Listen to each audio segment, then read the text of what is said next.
Did you know that among the major causes of building collapsing in the country is building extension and change of building use that were not in the original plan? Robert Ouma puts us to light concerning these.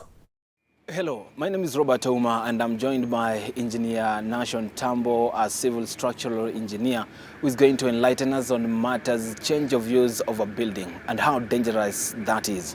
Kindly, engineer, put us to light concerning this. It makes the building behave abnormally because when you're designing a building, we normally use the design codes and the building code, depending on the location of the project.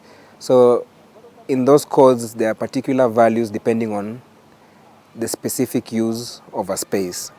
So when you change use, it also means that the values that we use in the structural calculations are not what was designed.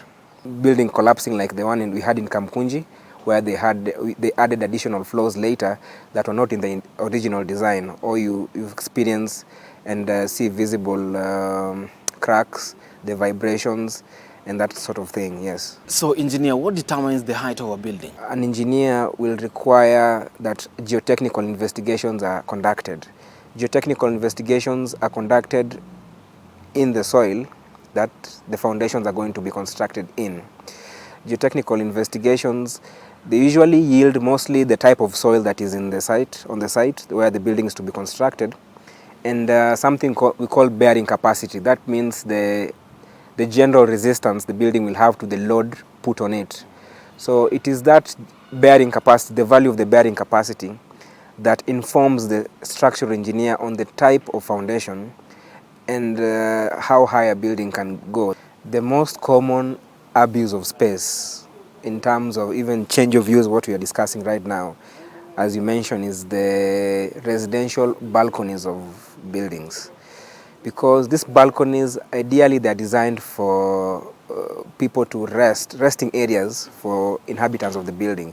But you'll find mostly people use them to store items that they cannot find other areas to store them. You'll find tanks of water or other heavily loaded items being placed on the balconies.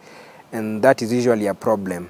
When you take shortcuts in trying to buy cheap material, or you're trying to take shortcuts in using substandard material and low quantities rather than what was specified, then you have buildings that are not robust, leading also to failure.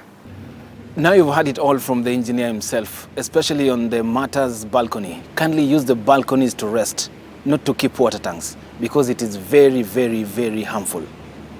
My name is Robert Ouma.